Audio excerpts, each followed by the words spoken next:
MushroomSauce TV. Before we dive into today's episode, I want to take a moment to dedicate this entire season to someone incredibly special to me. Last year, our family lost our heart and soul when my younger brother passed away at just 32 years old, after courageously fighting a lifelong battle with cerebral palsy. He wasn't just my little brother.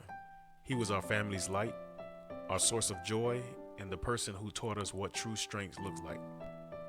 His spirit, his laughter, and his unbreakable determination continue to inspire everything I do. So this season, every episode, every story, every moment of connection we share together, it's all for him. We love you, bro. This one's for you. What up, what up? Welcome to another episode of MushroomSauce TV. And of course, I am Sauce B. And today is the continuation of our last episode on building a dehydration rack. And in that last episode, we went shopping at Home Depot to purchase all of the materials that we're going to be using today. What you guys are looking at right now are 8 pine boards, 4 of which are 20 inch in length and the other are 19 inch in length. And woo, I'm excited because your boy about to turn into Tim the Two-Man Taylor.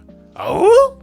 But before we continue, don't forget to pound the subscribe, like, and notification bell. That way you can get all the hottest new content from your boy. Hey man, don't act like I'm the only one who was a fan of Home Improvement. Hell, that whole 90s era was a great era for television sitcoms. But I digress. So the first thing we want to do right now is start the framing process. So the framing process allows us to make sure we measure everything up, put it where it needs to go before we start to drill holes and do all this kind of stuff. So the thing is you want to do is put the 20 inch baseboards on the outside and then the 19 inch baseboards inside of the 20 inch baseboards. And so now that we have everything framed out, ready to go, we can begin the process of putting everything together. But first, what I want to do is mark the outsides of where I'm going to be drilling. Now this part is real simple. All you have to do is take the 19 inch baseboard, line it up to the top of the 20 inch baseboard, and then from there on the side of the 20 inch baseboards just draw tiny dots because you want to make sure it's lined up with the 19 inch so that you know exactly where to drill. Okay, now for this part you need to use common sense. We know the size of our screws, so when you have drill bits you need to be able to match the drill bit with the size of the screw. So we have several different options, right? So to make things simpler for you, I picked out the 7/32 inch drill bit, and that should be on par with the screws that we bought. Now allow me to be clear, you don't have to use a drill in a drill bit.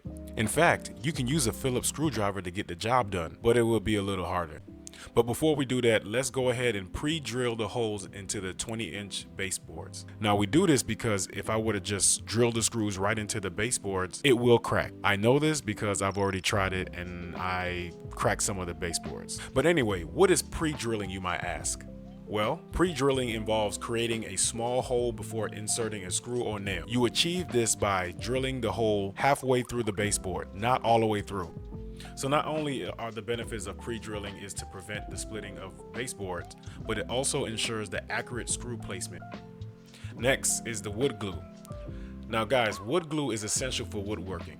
And the reason being is that it creates a strong, durable bond between the wood pieces, ensuring that longevity and integrity of projects. Now what you'll notice is that I did put a lot on there.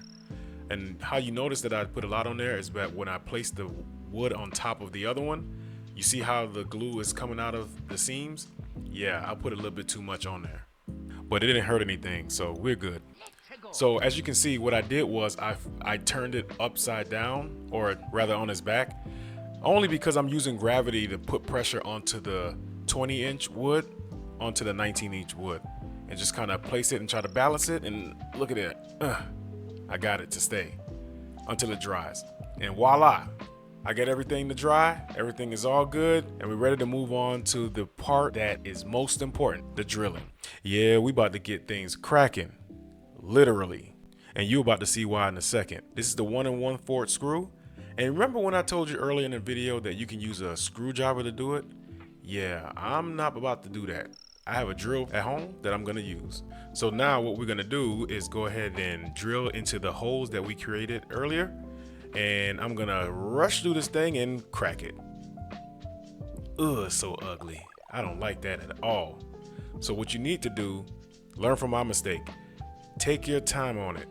Drill slowly. Slow and steady wins the race. And look at that. Voila. It's perfect. No cracking, no nothing. So now all you got to do is do it for all the holes that you pre-drilled before, and then everything will be cool. Look at that. We're pretty much done with the framing and everything. Ooh, it looks very, very nice. So now we can move on with the last part. So this last part is securing the screen onto the frame. The easiest way you want to do this is work from one side, pull it tightly, and then go ahead and staple it, secure it there. Then the next part, what you want to do is go to the opposite end and secure it and then staple that part. The reason why is because you want to pull this as tight as possible so that whatever you put your mushrooms or your grains on there is not saggy. You want to have it nice and tight. And another thing, don't be shy about the amount of staples you put on this, because there's a bunch of staples that came with the gun itself. So all you got to worry about is just securing it. That's it. Ooh, look at that. Everything is done. Everything is completed. Looks nice and neat. We are ready. But look at that. Ugh, that's so bad. But anyway, the other part looks beautiful. So we can go ahead and look. Yeah. So that's what I said when I didn't drill holes in the beginning. That was it. But overall, I think we did a damn good job. Look at it. Everything's nice and neat. Everything looks good. Now we're ready to go ahead and make the other ones. But before I do so, cheers, guys. We did a good job. Now look, I completed all 3 tiers, so we're officially done. Look at that. But before we're actually done, I just want to check one thing. Remember the fan that we bought last episode? Let's see how it fits on top. Look at it. It fits absolutely perfectly on top. So yeah, man, I'm so excited, bro. Yes. Because this wasn't as hard as I thought it would be. But it's all because I want to give one more shout out to Willie Myco. Thank you for the suggestion. Thank you for the tips. I appreciate you, bro. And to everybody else, I'll see you guys next time. Peace. I love y'all.